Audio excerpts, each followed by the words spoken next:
Let's start first with George. Again, the panel title is sort of at the edge of the possible, and it really does seem to me that that's pretty much where most of your work lies. And we hear so much about how tech and the tech industry is going to solve us from, solve all our collective woes. But to me, I really think it's actually the combination of tech and science that is going to do that. So tell us a little bit about sort of what you get up to in your lab and some of your companies, because I think to sort of the untrained eye, it could seem a little disconnected and disparate, because you have everything from reducing disease and reversing aging to genetic modification for space travel, which probably most of us won't ever do, to bringing back extinct species and the woolly mammoth. So tell us a little bit about that. Thanks. Well, they all have in common the exponential technologies, which I'm sure everybody in this room takes advantage of as much as possible. But these exponential technologies that I've been close up and personal to were first electronics and computing, but then reading and writing DNA, and anything that you can read and write with DNA, which is growing to be almost everything. Almost everything we can currently manufacture without biology, I think in the future we might manufacture with biology. And for example, Moore's law, despite many threats that it would plateau, probably is plateauing because we're getting close to atomic precision. Biology, on the other hand, its price-performance curve is going at speeds that are higher than Moore's law, sometimes tenfold per year in cost performance, for example, and the atomic precision, which is very hard to achieve with even the best fabrication methods for electronics, is something that biology does routinely. Everything is made atomically precisely, whether it deserves it or not, and it's done at scales of the whole planet for free, basically. I mean, the forests, we don't have to micromanage the atoms in the forest. So we're trying to leverage that next exponential where we can manufacture anything atomically precisely. And I think a large number of the things that we'd like to do are not a matter of silicon versus carbon. It's going to be hybrid systems. And I think part of our affection for silicon is that we can do things that we can't do to people. In other words, the things that are unethical to do to a human intelligence, we will do to a machine intelligence. And that should not be an attraction, because as we get hybrid and more advanced, the distinction blurs, and the same set of ethics should apply to both. And for that matter, the same set of exponential growth should apply to the hybrid system. Mm-hmm. So that's kind of an outline. I mean, I left out a lot of the things on your list. You mentioned It's a long list, so there's a lot there. So what does that mean, though, sort of for us? Like, can you give us a specific example of something like a biological system that is currently being used or with one of your companies? Right. So, some of the exciting companies, I mean, Editas, which is right down the street, is the first approved editing in vivo, meaning in the human eye. It's part of the nervous system. We've started a company in San Diego that does aging reversal that you mentioned, initially in dogs, but very soon we'll be doing clinical trials in humans. Another one that's making organs in pigs that are humanized so that they can, and those are in preclinical trials at Massachusetts General Hospital in primates.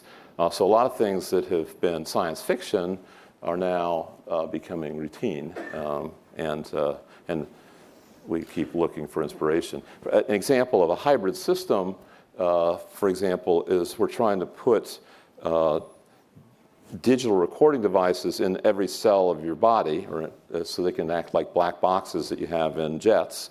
So if something fails, you can go in and pluck out that cell and see what its memories are, essentially. And that sounds like science fiction, but we just published in Science a mouse that stored a terabyte of information throughout its body. In fact, we have whole herds of these mice that each has a different set of terabyte, and it's recorded the developmental biological cell divisions all the way back to the single cell stage. So can you explain why DNA storage is so important? Because that's something you like. Yeah. So there's companies like I think Twist Bioscience that. Yeah. So that's an example of DNA storage, and that's why you picked up on it. But it's one of the advantages that it interfaces very well with biological systems. If you tried to store that amount of information distributed in each cell, the storage device itself would consume so much energy and so much space that you'd either explode the animal due to space or energy consumption. Well, we don't want to explode animals. So those are two advantages. Is it plays well with biological systems. It is very low energy consumption. We're close to the thermodynamic limit for bit storage, which is about 6 orders of magnitude better than almost any electronic system. DNA has a better lifetime record, so the longest DNA storage so far is 700,000 years. That was done under less than ideal circumstances because there weren't any engineers around at the time. But anyway, it's a pretty good record. It's probably better than the best disk drive record for longevity. And it's just incredibly compact. You can store the entire internet in the palm of your hand, in theory. Wow. So to the man who invented the internet, the idea that you can... The web. The web, sorry. Web. The internet was 20 years earlier. Store it in the palm of your hand is pretty amazing. I want to just touch on genomic sequencing a little bit, because that's what a lot of people sort of think about, talk about. How many people in the room have used a consumer genetics kit or are thinking about it?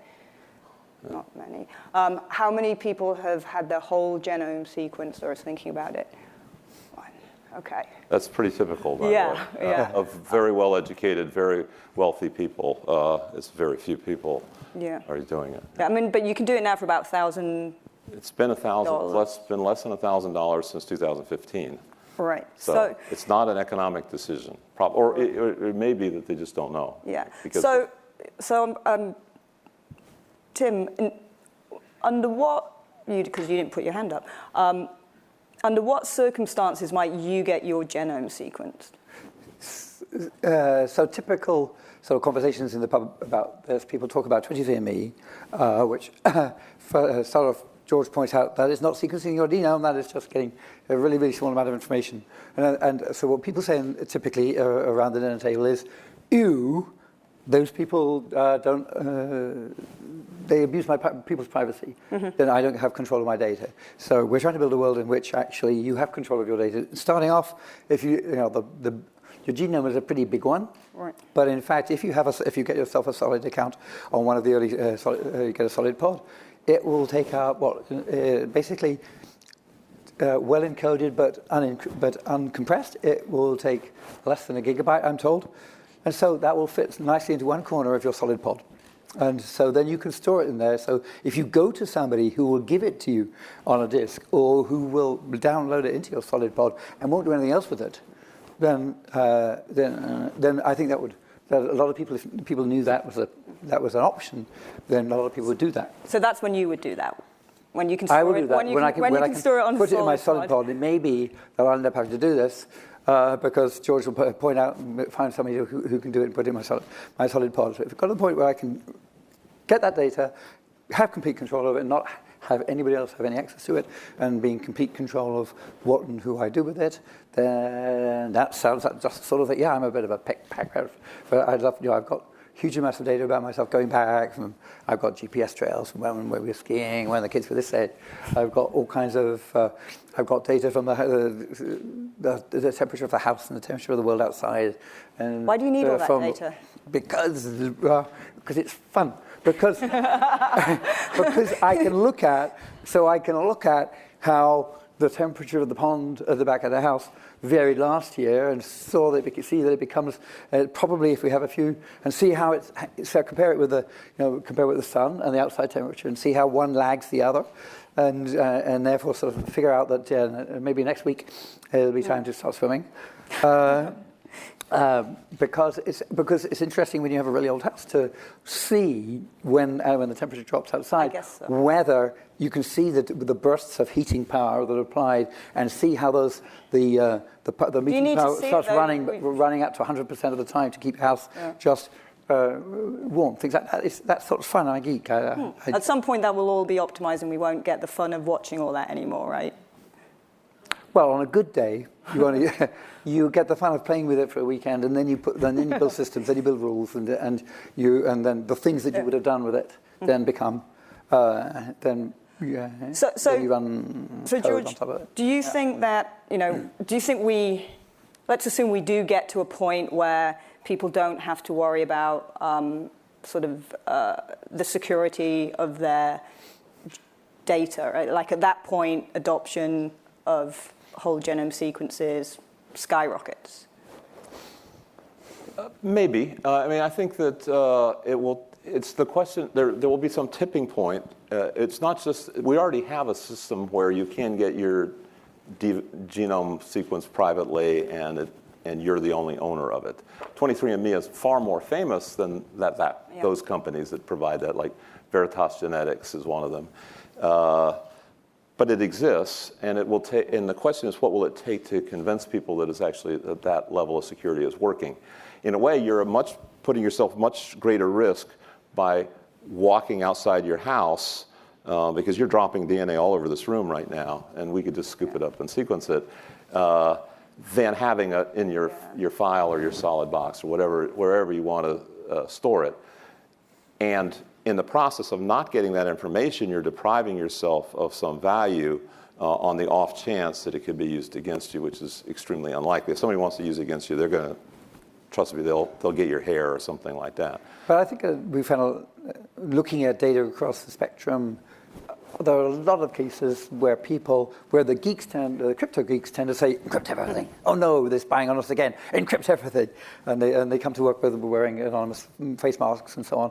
Whereas in fact, the natural urge to encrypt everything or to use a text solution to bury it in my vault more carefully is natural. But on the other hand, most of the time, it's not. Most of the time, you're going to be giving your genome to the doctors who are helping you, for example. And so what you need is systems which are built which actually are aware of the sorts of different use that you put data to. So people have talked quite a lot today already about privacy and about data. They haven't talked very much about what sort of use it's for. You talk about letting an app get access to your data, but people typically don't talk about the pop-up screen. It says, "Do you want your flashing cigarette lighter app to have access to your calendar?" What the beep? Would my flashing cigarette lighter need my calendar for? Answer: because if I got the cigarette lighter app for free, the calendar data is the cheap. That's the biggest bang for the buck. If they want to nail me my demographic and get lots and lots, then reading my calendar is the most serious data. So because we don't have a way of saying, yeah, you can get access to my calendar only to put in cigarette lighter events I'm going to, for example, so we're not sufficiently, the systems aren't sufficiently developed to actually have much concepts about why, the sorts of uses of purpose. So how do you create those systems then? So they're called accountable systems, and we've been building them in C-Cell. My PhD student, Shani Sneveratney, built a bunch of them. One of the things you do is you make taxonomies of them. So you see, there's all kinds of different uses. At the top, there's using it for anything, and at the bottom, there's using it for nothing, and in between, there are various combinations. So you try to say, for example, to be able to slap this on to say, you can use this for any research purpose. Mm-hmm. And if enough people get their genome surfaced and get their clinical data back from the hospitals, and they put them in solid pods, and then they put on it some metadata which says, I'm happy for this to be used for any research purpose, then that could be it could be massively beneficial. But we have to decide what it means, what really is research purpose. So at what point does sort of what you're talking about, and then George, what you do, like where does that sort of intersect to help ensure that sort of the potential of the genomics revolution doesn't kind of fall short? Like Where's the intersection? Well, I think I think people need that sort of reassurance, or many people do. But it's to some extent, the more you convince them that you've got some high-tech reassuring thing, the less reassured they are. It's like, I've got this really good vault, and I've got machine guns all around it, and they say, well, it must be incredibly dangerous. So why should I even participate in this? All my ancestors never got their genome sequenced. Why should I put my genome in a vault with machine guns? So we've done an experiment where we had the other end of the spectrum, where we have people's data that's completely exposed, so including my data in the Personal Genome Project, thousands of other people in many countries of the world who make their data completely public, including their medical records and everything. And we're following that. It's a small experiment that we're following to see if anything bad happens. And so far, it's been since 2006, and there's no really bad outcomes yet. But that's not to say that it wouldn't happen if it were on a broader population scale. Then at the other end of the spectrum, closer to what Tim was talking about, we have homomorphic encryption queries, where we can have what is that? Sorry. It's a computer formalism by which you can read your data directly into an encrypted file, which has the properties that you can ask queries and get an answer, a very low information content answer, like yes, no, as to you can get your answer without ever decrypting the file. So the file stays encrypted. All the queries go in and come out with the answer that is homomorphic, meaning it's the same shape as if you had decrypted it and then asked a normal question. So that is a way that you could, for example, get value to yourself and to researchers. So, for example, a $1 trillion problem in the world are very severe genetic diseases. I'm not talking about like bad hair. I'm talking about your hair's not bad. Tay-Sachs disease and sickle cell and things like that. You can avoid that not by everybody's enthralled by high-tech gene therapies, $1 million a dose, the most expensive in history, but it's very exciting, both to patients and to pharmaceutical companies. But at the other end, if you just have a dating app where you say, I'm going to get a list of positives, we're not going to say anybody's incompatible. You just say these are compatible. You're compatible with millions, maybe billions of people. You can have it geographically selected. And now you're only removing about 5% of people on the planet that are incompatible genetically.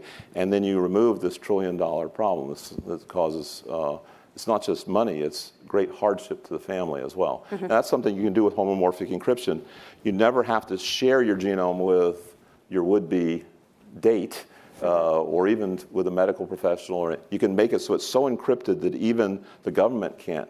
To the extent they can't crack any kind of encryption, it's that encrypted, and all you do is you just have the computer ask simple yes/no questions. Do you have the same Mendelian disease? Well, that's a pretty big. So all the entire public knows is that you do have the marker for this Mendelian disease. That's quite big. Yes. That might decide the person. It's the whole world. I mean, there's nobody in this room or in any other room who knows that they don't have a Mendelian disease carriers unless they've had their genome sequenced. Right. So at what stage maybe they worry about their future spouse chickening out about marrying someone who's got the gene. Has anyone changed their mind about getting their genome sequenced? Hands up. Yeah. There's no rush. Has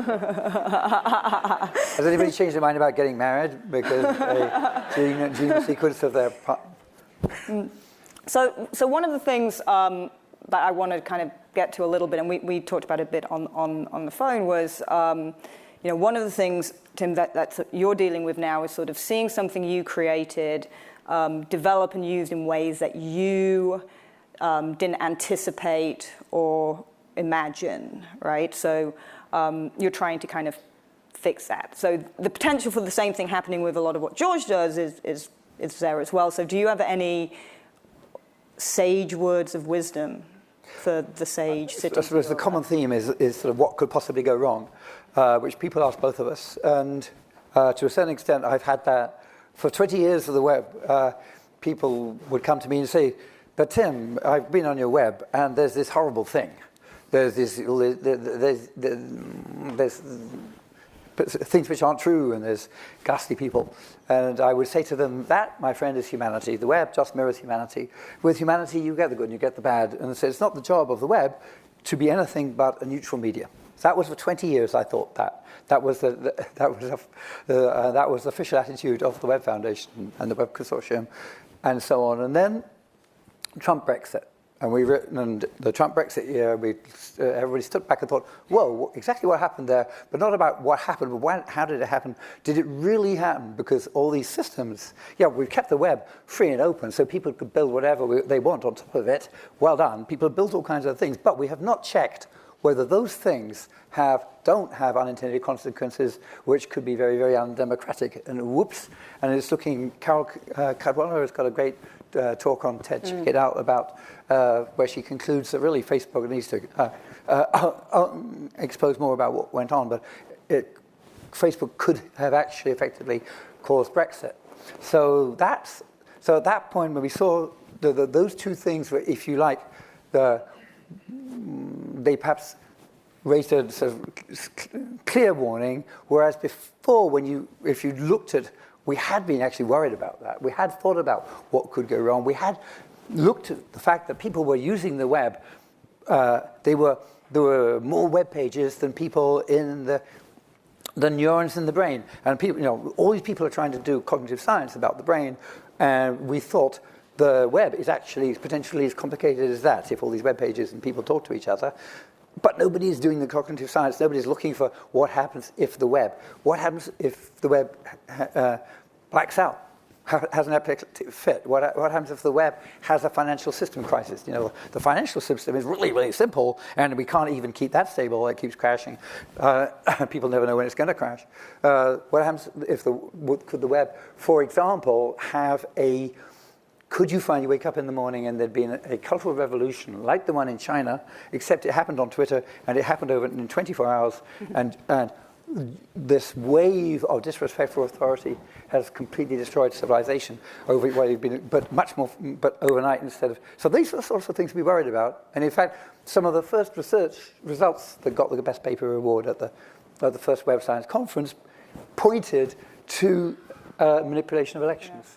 Yeah. They pointed to the same syndrome which later was used for Trump and Brexit by the Trump government. So I was, numerous people have asked me to try and keep this positive. So as soon as you say Trump and Brexit, that's pretty much an impossibility. So I'm going to switch gears just a little bit, because I think what's great about having the two of you on stage together is that for all the crap we're dealing with these days, there really is a lot of positive things going on, and the potentials for sort of righting wrongs and curing things and changing things and is just pretty remarkable. So if you guys were having dinner with a glass of perfectly bioengineered wine that adapts to your palate and mood so it tastes perfect, and then you were going to sort of imagine what a white mirror world would look like. So you're not writing for Black Mirror,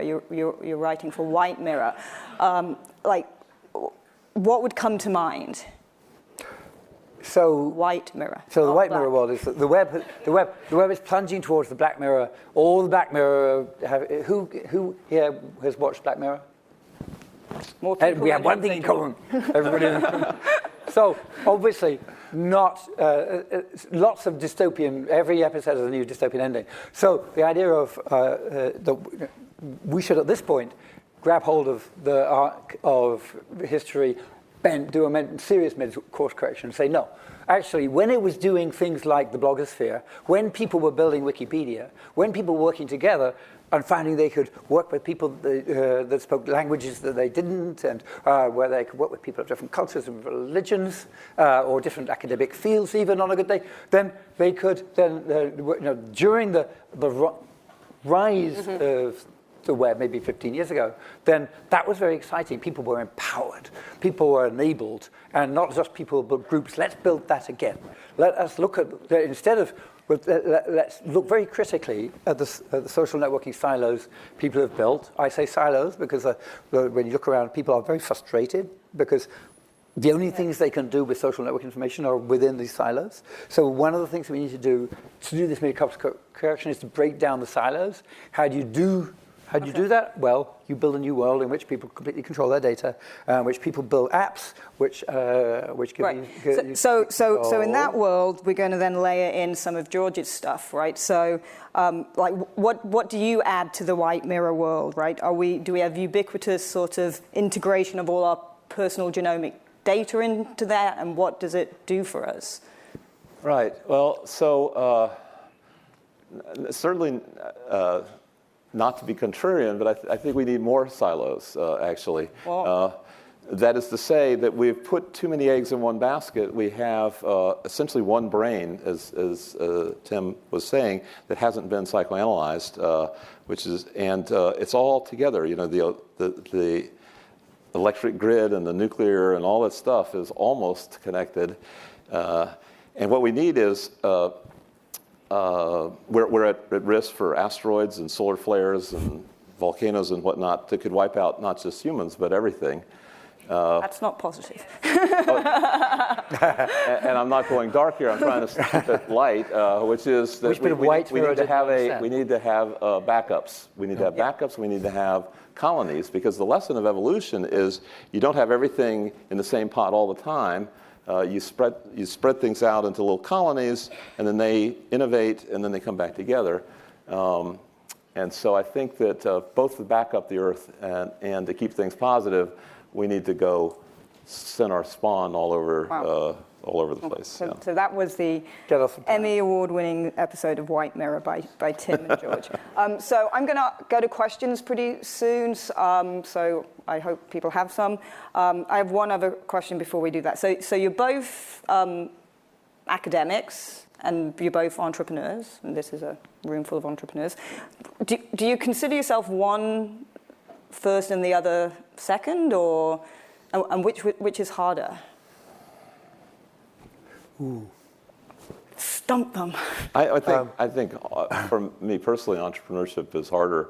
You have to get things into the real world that's constantly tested, while in the academic, you can make up anything you want. You've got tenure. You know, there's no. You don't have to make a profit. I mean, it's ridiculous. So I get to start things by remote control. Yeah. It's very easy. That sounds good to me. To a certain extent, I think I'm just a person that is trying to build a world, and we're trying to, and so work with a bunch of other people to build a world, and to a certain extent, I'm both an entrepreneur. While an academic, I've always been a kind of entrepreneurial one. I've been among computer scientists. I've always been somebody who built things. Okay, so I might be a professor, but I'm a professor that codes, and collaborates on GitHub and stuff. And so it's about building things. It's about figuring out if we're going to get to here, which is a huge leap, which we need lots of things to eventually to change. We have to get to there by a number of different stages. Each of those will maybe be taken by those steps may be taken by different people. Each one must seem downhill to the person who's taking it. So you're plotting out. You know, the vision is where to get. The plot is the plan is how you get there. Lots of people you're going to collaborate with. And planning all that, and at any one time when you get up in the morning, do you need to give an academic talk? At that point, do you need to call up a developer that you saw in the back of the room at a conference? Do you need to write some code? Do you need to write some tests? In other words, being entrepreneurial and being an academic for me is just about building stuff, trying to build the world, and trying to, in a collaborative way. And whether you're collaborating with other students or whether you're collaborating with other companies, actually it blurs the line, because those people individually collaborating with us, because they are personally attached to the vision. They join in our chats because they have fixed on the vision. And so they're individually, some of them switch from being academic to being entrepreneurial midway, because it's just part of them doing what they can for the